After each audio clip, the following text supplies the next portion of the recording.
တခါတလေဘဝကမပြောင်းလဲဘူးလို့ခံစားရဘူးလားတနေ့ထက်တနေ့လုံနေတာတွေကတူတူပဲတွေးနေတာတွေလည်းတူတူပဲ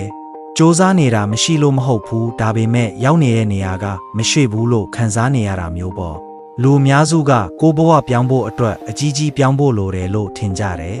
အောင်မြင်ခြင်းရင်တနေ့ကုန်အလုပ်လုပ်ရမယ်ထင်တယ်ပညာတတ်ခြင်းရင်တနေ့စာနှစ်နာရီဖတ်ရမယ်ဒါပေမဲ့အဲ့ဒီလိုစဉ်းစားတဲ့အချိန်မှာပဲမင်းစိတ်ထဲမှာတစ်ခုဖြစ်နေပြီးဘာလဲဆိုတော့အလုတ်ကကြီးလွန်းသလိုခံစားလာရတဲ့စလုတ်ဖို့ခတ်သွားတယ်ပြီးတော့မစခင်ပဲပြတ်သွားနိုင်တယ်ဒါကြောင့်လူအများစုကစတင်နေပြီးတော့ရက်တယ်နောက်တစ်ခါ test တင်နေပြီးတော့ထက်ရက်တယ်အဲ့လိုနဲ့ပဲတစ်နှစ်အချိန်တွေကုန်သွားတယ်ဒါပေမဲ့တကယ်ပြောင်းလဲသွားတာမရှိဘူးဒါကြောင့်နားလည်ထားရမယ့်အရေးကြီးဆုံးအချက်တစ်ခုရှိတယ်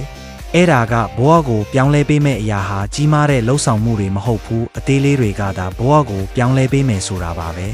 စိတ်ပညာမှာအရန်ရိုးရှင်းတဲ့အချက်တစ်ချက်ရှိတယ်အဲ့ဒါကတော့ဒီနေ့ကို100%ပဲတိုးတက်လိုက်ပါဆိုတာပဲနားထောင်လိုက်ရင်နည်းနည်းလေးလိုပဲ100%နဲ့ဘာမှမဖြစ်ပါဘူးလို့ထင်လိမ့်မယ်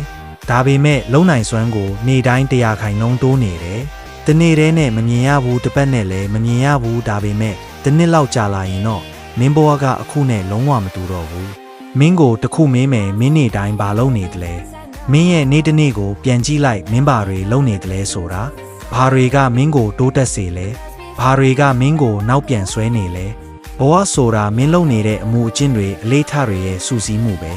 မင်းနေ့တိုင်း100%လေးတိုးတက်အောင်လုပ်နေမယ်ဆိုရင်အဲ့ဒီ100%တွေကဒီနေ့မှာမင်းကိုအကြီးကြီးပြောင်းလဲပေးလိမ့်မယ်ဒါကြောင့်မင်းလုပ်ရမှာကကြီးမားတဲ့ဆုံးဖြတ်ချက်မဟုတ်ဘူးအသေးဆုံးလှုပ်ဆောင်မှုလေးတွေပဲ